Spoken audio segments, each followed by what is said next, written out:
with Susan Lachmann. I like the way you cook. I really do. I just want to say that up front. What is that? Because way? you don't measure. You just kind of eyeball things, which I do too. And you just like, doing this with your pans and make a mess every once in a while. Rock on. I love that. Yeah. It's just such a familiar environment to me. Yeah. And a lot of times, like you say, I don't measure. I go by looking. Yeah. So if it looks good, it's probably going to taste good too. Okay, so here's the dough. Yeah, we want to show that. It looks pretty much like a mess. Well, but it's almost as if it were a bread dough. Yeah. It gets thick like that. So you get this big dough ball, and I've added. Remind everybody exactly what's in here besides potato. Okay, we have an equal amount of mashed potato. Right. And raw grated potato. A couple tablespoons of green onion tops.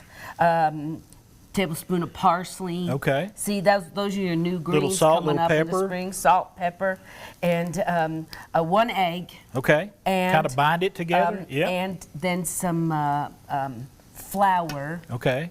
Okay, there's your other binder. What type of flour did you use for this? Good old regular. Just good old regular flour. All-purpose flour. Okay. And a splash of milk or cream. Okay. Now we're starting to steam over here. So we got these in the pan. Yeah. Oh, yeah. Oh, look at that. There we go. Yeah. Yay. That's what we like you to want to see. Yeah. Okay, so you just leave them right here in front of me. I'll take care of them. Yeah. Okay. So the rest. Now I'm going to turn down just a tiny dab.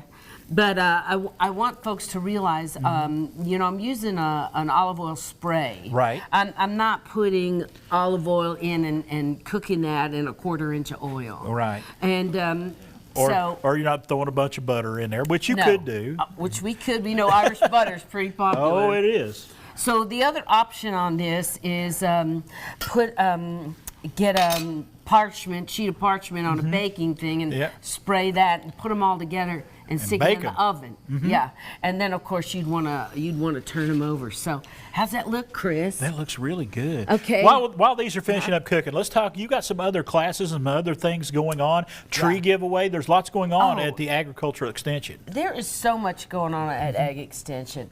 We do have it's a Tennessee tree project. Okay. And that pickup is coming in about a week, but you could buy a red bud for $2.50. Okay. And I know a lot of folks are getting ready to take care of their lawn care for the year, get everything planted and get going. This is a perfect opportunity. It's a great time, and they're also doing a grafting workshop. Okay. So you can build your orchard off of grafting. Right. We have a sewing class coming up. We have a whole division called Family Consumer Science. Sewing classes. There's an economic class, for first-time home buyers. Right. And we're all over Sullivan County, but also at our facility. Something smoking over here. Let's check it out. Let's see. At our facility. You're getting there. Anybody can come. Right. And I love the fact you're teaching that you're going to have those trees for available, and you said that grafting class. I had a grandmother who would, whenever she would visit somewhere, if she saw a plant that she really liked, she'd just get her a little pinch. Just get you a little pinch of it, take it home and grow it, or graft it. Yeah. Well, this is a big time of year, and we're doing a lot of soil samples. So people could come up and bring soil samples, and that gets sent to the UT lab with a whole analysis, because things Find out what you need to do for your soil to make it better. If you want to grow blueberries, that's a different kind of soil amendment than growing tomatoes. So, okay, Chris, I think this is ready to taste. You're okay. I'm always ready.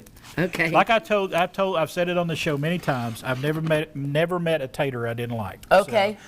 So I'm going to go ahead. So just put that out here. I'm going to throw it. You got the spatula. Okay. We're going to put it right there on the plate. Okay.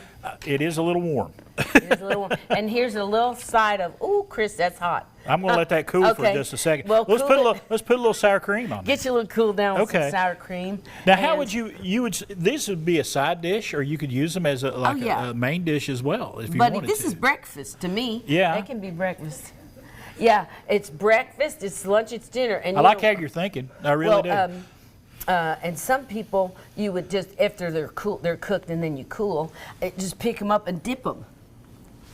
See that? You know what this whole bowl of stuff Cost If you had a couple $2. of eggs and some bacon on the side with that, Well, you got a breakfast. really good thing, yeah. It's a great side to go with meatloaf or whatever. So it is nutrient dense. It is low cost, and it is And it's fun. you can stretch your potatoes, Yes. and come up with a different way, because I think we all get into that mashed potatoes or French fries or baked potato kind of trio Right, there. right. This is another way to do it. And you know what else? I mean, with kids, if you had young kids, we better move that over. Yeah. Starting to smoke. But Here anyway, you go, I'll cut it actually, off. we just put There another we one. go. Okay. All right. With kids, you could put them in a cookie cutter and make, shapes. Absolutely. If you wanted to. That is so good. You did so well. Thank you. All right. And Chris, thank you. Folks, And Amy for stirring. Oh, Amy does pretty good in the kitchen. She really Yeah. does. All right. It's great stuff. Thank you for having me. Sullivan.tennessee.edu for more information. We'll be back in just a few moments.